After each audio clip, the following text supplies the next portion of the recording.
Beautiful kirtan. This is our email address for comments, correspondence, and feedback. Website is there also, Kṛṣṇa.org. Everything is inspired by the teaching of His Divine Grace, A.C. Bhaktivedanta Swami Prabhupada, founder and charter of the International Society for Krishna Consciousness. Om Agyanajamnandasya Gyananjanasalakya Jatsurvimidikyanagana Tashmai Shri Devanam Shri Chaitanya Visam Stapitam Yanavukare Sayam Palakadamyam Vedati Swaparadikam. So our topic today is, you're not a victim. We all go through things in life that are unfair, people that do us wrong. That company let us go. We came down with an illness that we can't seem to get through. When these things happen, it's easy to lapse into a victim mentality, thinking that we're at a disadvantage. We're shortchanged. We can't do anything great. We're just average. Look how I was raised. I can't love again. I was hurt too bad. That last person hurt me. I can't be happy. I've been through too much. True, you just don't even begin to know. What you did there is you just accepted a permanent role as a victim. And that's probably where you're going to get stuck unless some basic changes are made. Who hasn't been through unfair situations? But not everyone uses those as an excuse to wallow in self-pity, give up on life, and not pursue your dreams. We are the persons we are today because of decisions we've made, and we're also the persons we are today because of the decisions we've not made. Because here's the truth, to not decide is to decide to be a victim. Victim of circumstances, victim of others, victim of paralysis. If we don't decide ourselves, become proactive, and take our own destiny in our own hands, somebody else is going to decide for us. And a lot of us don't see that. We don't see how our apathy, our being stuck in a rut, is rooted in this victim's mentality. All we see are the excuses. I would develop my gifts more thoroughly, but my friends and family don't support me. I would pursue a healthier job, but I need the money and security that my present one offers. I would grow in my relationship with my spouse, but she's not interested. I would devote myself more fully to spiritual growth, but I just can't find the time. I would realize more of my potential, but no one will help me. See what's happening there? The when-then syndrome, the when-then game. When I find the time, then I'll figure out. When I feel confident, then I'll use my gifts. When my boss is more supportive, then I'll perform better. When my spouse is more affirming, then I'll work on my marriage. But the truth is, if you're not taking the reins in your own hand, if you're not actively pursuing the kind of person that you want to be, then the default position is you're actively becoming the kind of person that you don't want to be. The kind of person that you don't want to look into the mirror at. Because not to decide is to decide. Ask yourself, what do you enjoy doing more than anything in the world? What rings your bells? What makes your heart go faster? What's your passion? And there you'll find are your God-given talents and abilities. Now, wouldn't it be the most exciting, the most adventurous use of the time we have on earth to use those in the service of the all-powerful Lord who gave them to us in the first place? Here are some words by Howard Thurman. Ask yourself, what makes you come alive? And then go do that. Because what the world needs is people who have come alive. Take the hand that you've been dealt with and make the most of it. Nothing that's happened to you has stopped your destiny. not that person that did you wrong, not that person that walked away. That may have been painful, but they did not have the ability to ruin your life. They didn't have that much power. If they could stop God's plan for your life, then they would be bigger than God himself. So don't let one bad break, one injustice, one difficult season cause you to get all sour, walk around with a chip on your shoulder. And when we go through loss, when things happen to us that we don't understand, that boo-hoo, poor old me, victim mentality comes knocking at the door. Now you have a choice. Are you going to open the door to bitterness, discouragement, thinking that you're a victim of your circumstances, a victim of loss, a victim of the unfair boss, a victim of this sickness? Or are we going to believe that God is in control, he's ordering our steps, and ultimately his plans for us are good? Instead of having a victim mentality, switch over to a victor mentality. That bad break, it may have been tough, but it's not the last chapter in your story. That loss, that sickness, that injustice doesn't have to limit the whole rest of your life. Fact is, if you keep a good attitude, pass the test, treat people fairly even though they may not be treating you fairly, then Kṛṣṇa is going to take you through that trouble and pay you back double what you lost. If you persist, keep trusting the Lord and have faith, you will see double. Kṛṣṇa is going to make it up to you with interest. It may be unfair, but God is himself a fair and a just God. He saw what happened. He knows who hurt you. He knows what you lost. He knows what it is that you're struggling with. And he's not going to just bring you out. He's going to bring you out better. But you have to do your part and get rid of that victim mentality. Quit dwelling on who hurt you, what you lost. You are not a victim. If you stay in God's service, keep him first place, keep chanting Hare Kṛṣṇa, Hare Kṛṣṇa, Kṛṣṇa Kṛṣṇa, Hare Hare, Hare Rama, Rama Rama, Hare Hare, you're going to live a life of victory. Sure, that bad break wasn't fair. You didn't like it. But what you can't see is it set you up for double. That boss who overlooked you, you did all the work on the project and he took the credit. You could feel like a victim, but no. Get ready. Kṛṣṇa is going to, what? Make it up to you. That sets you up not for loss, not for defeat, but for promotion, increase, favor, like you wouldn't have seen had that not happened in the first place. Hare Kṛṣṇa, Hare Kṛṣṇa, Kṛṣṇa Kṛṣṇa, Hare Hare, Hare Rama, Rama Rama, Hare Hare. Here's the key. Nobody can make you a victim. Nobody can force you to do things that are unfair. You can go through things you don't like, go through things you don't understand, but none of that can force you to have a victim mentality. You are the one who has to give yourself permission to drag your feet, have your chin on the ground, slope your shoulders, and go around all defeated and depressed. That is a choice that you had to have made. I'm at a disadvantage. I'm going to feel sorry for myself. This bad break has ruined my whole life. When you're tempted, when you're just on that edge, what you have to do is dig down deep and say, no, thanks. God did not make me with his almighty hands to be a victim. I refuse that.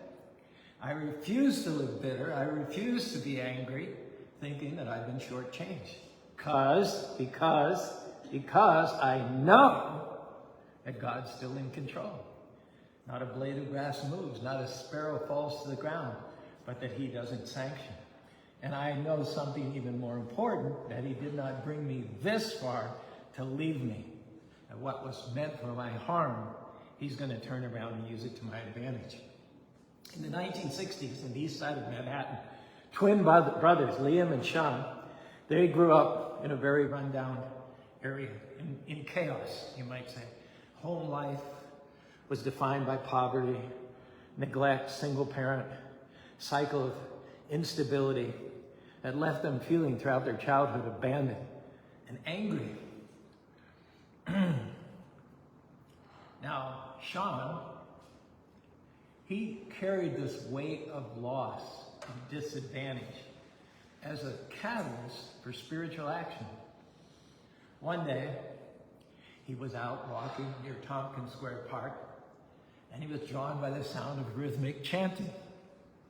At first he thought it was Dalai Lama, Dalai Lama, but when he got closer and he saw the sign, he saw that these people were chanting Hare Krishna, Krishna Krishna, Hare Hare, Hare Ram, Rama, Hare Hare. And in those days, in the 60s, the Hare Krishna movement was just getting off the ground.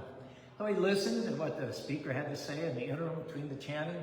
You're not this body, you're an eternal spirit soul. Suffering is temporary. True joy comes from connecting with your source, whom we call Krishna, the Supreme Lord. Sean embraced the teachings. He learned to chant the Maha Mantra. He learned to become a vegetarian, offer his food. He channeled past anger. He took his anger and transformed it into what we call seva, or service. Started cooking for the devotees, cleaning the small storefront temple, distributing spiritual books.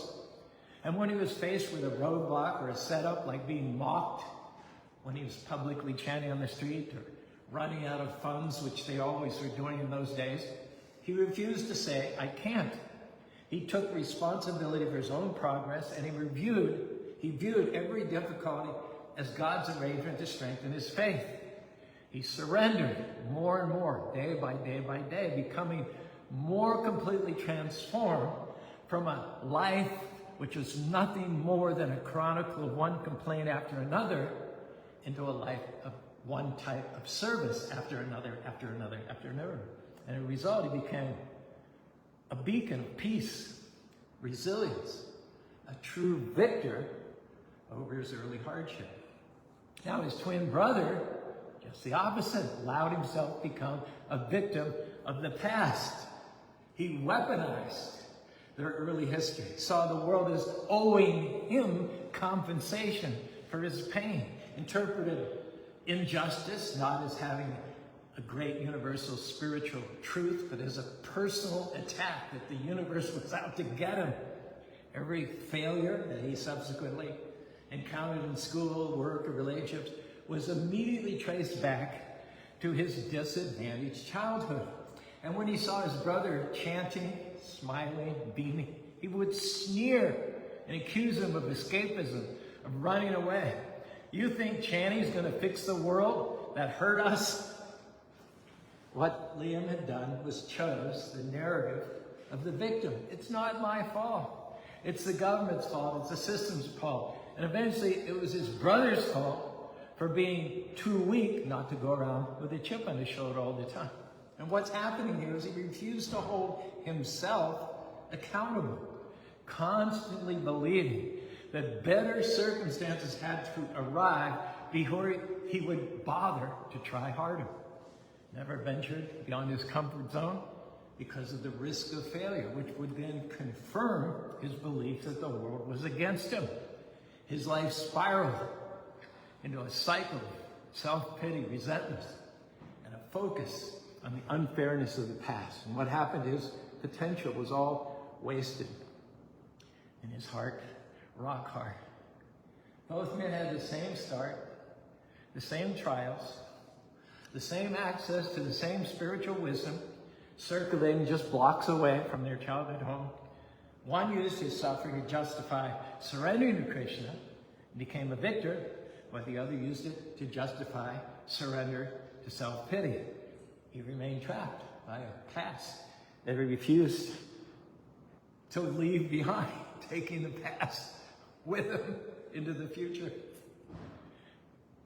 Ask yourself this question. When all is said and done in your life, will there be more said than done, or will there be more done than said? The clock is ticking.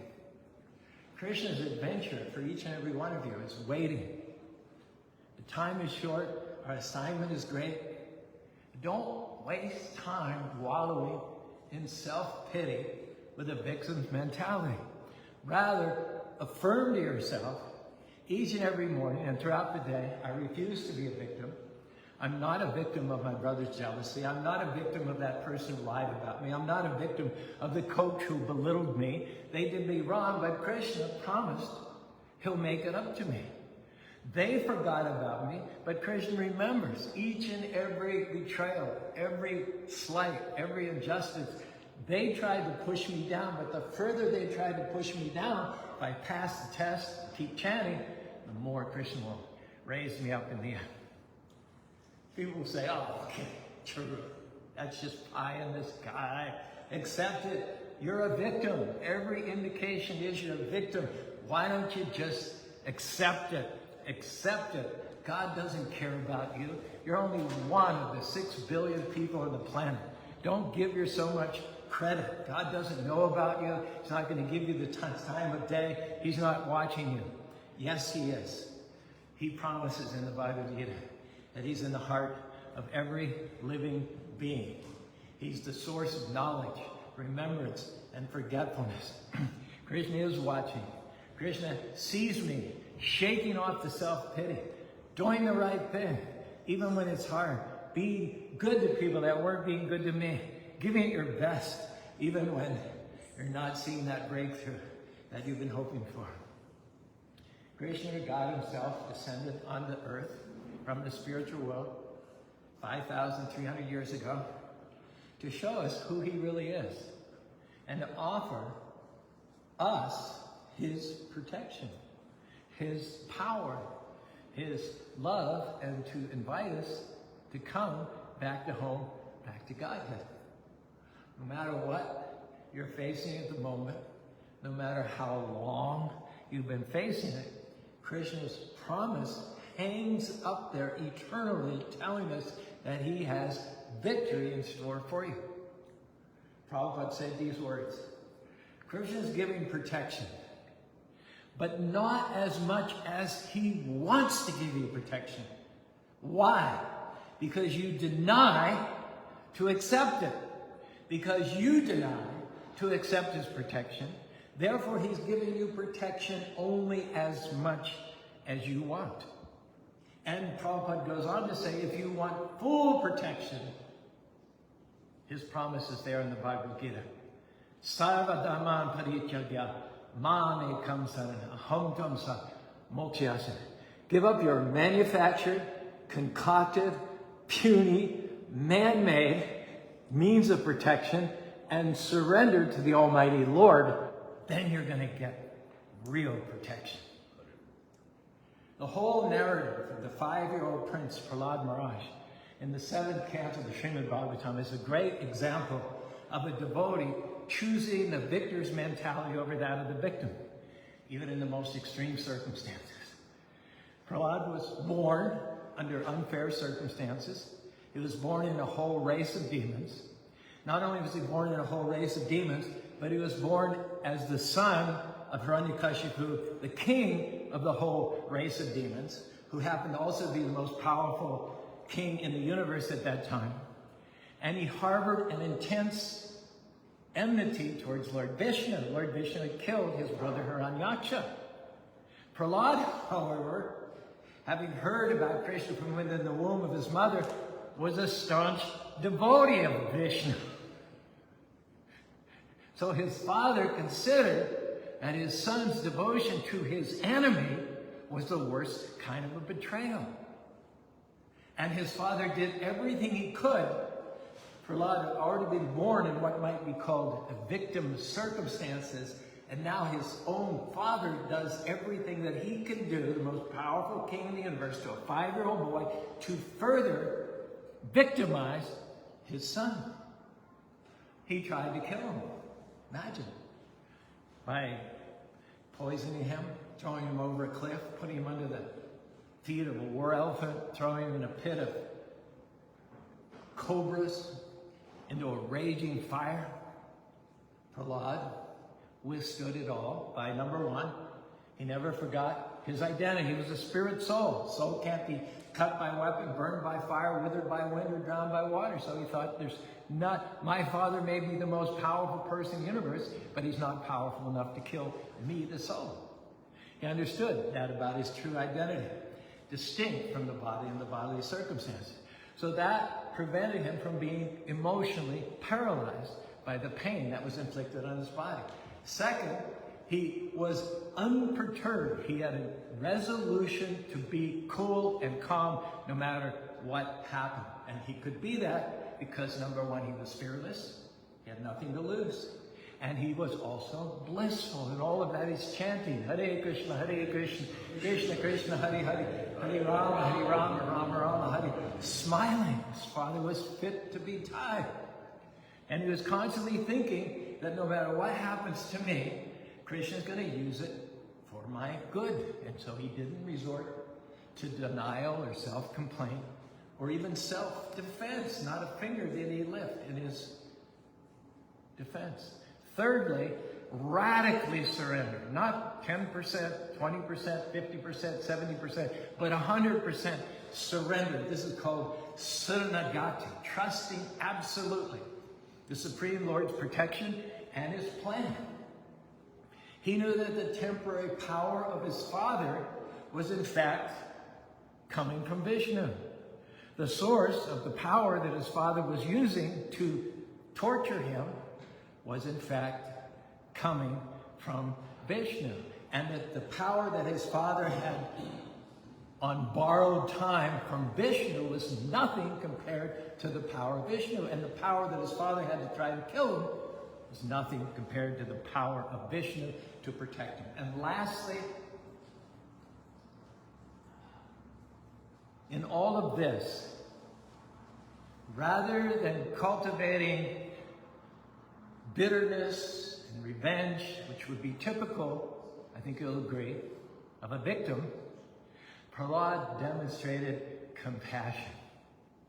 After Viṣṇu appeared as a half man, half lion, and killed his father, first thing he said was, can you do something for my father, even though he was so sinful? Can you give him a special dispensation? Here's the story, very quickly, if you don't mind. In ancient lore, we are told the story of a 5-year-old boy named Prahlāda. His faith in Kṛṣṇa was pure and bold, ignited within the womb. It shone like the moon. Krishna chants filled his soul while his father's rage viciously unfolded. His father, Hiraṇyakaśipu, a demon king, demanded worship and decreed that everyone his praise to sing, but Prahlāda's heart yearned to be free.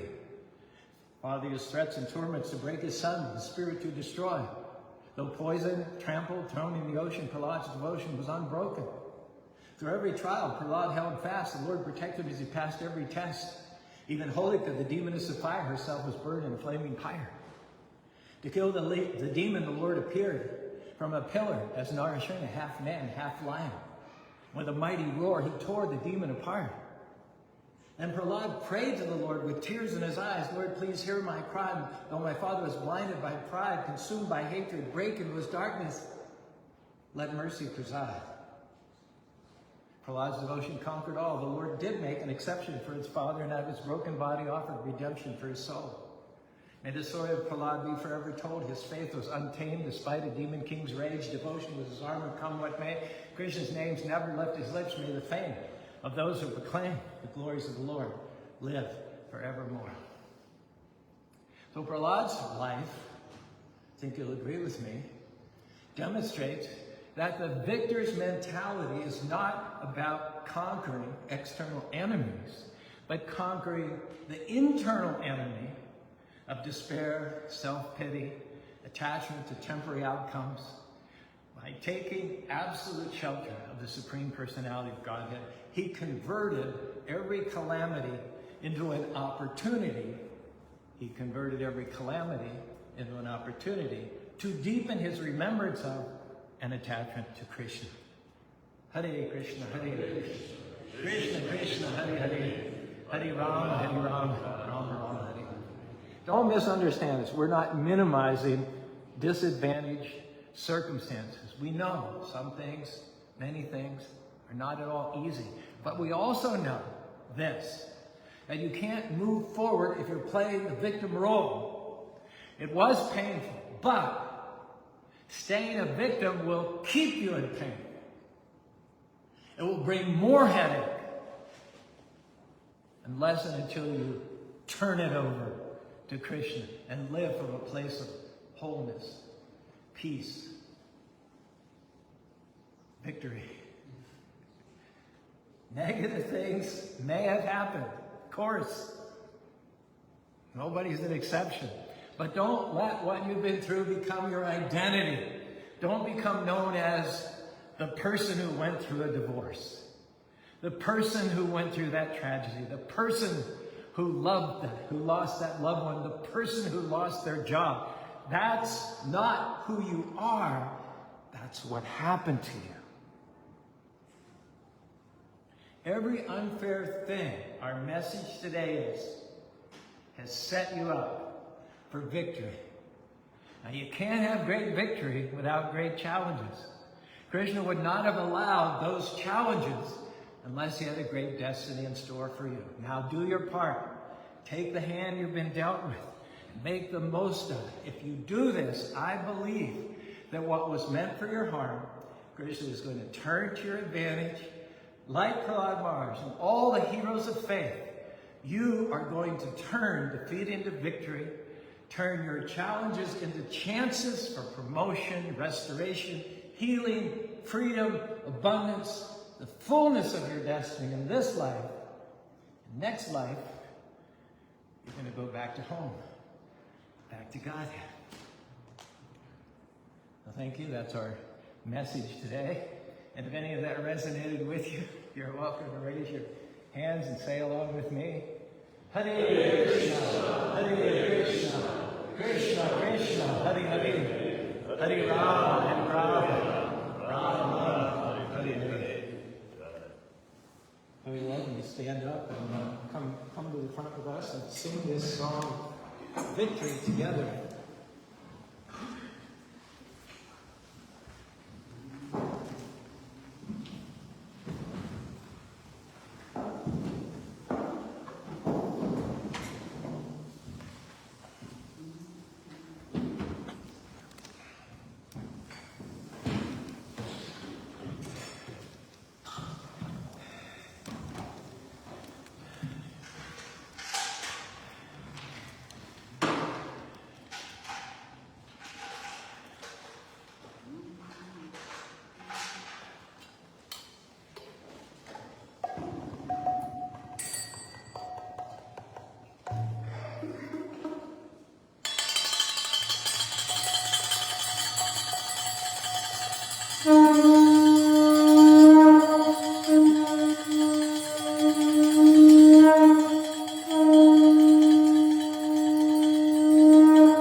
Hare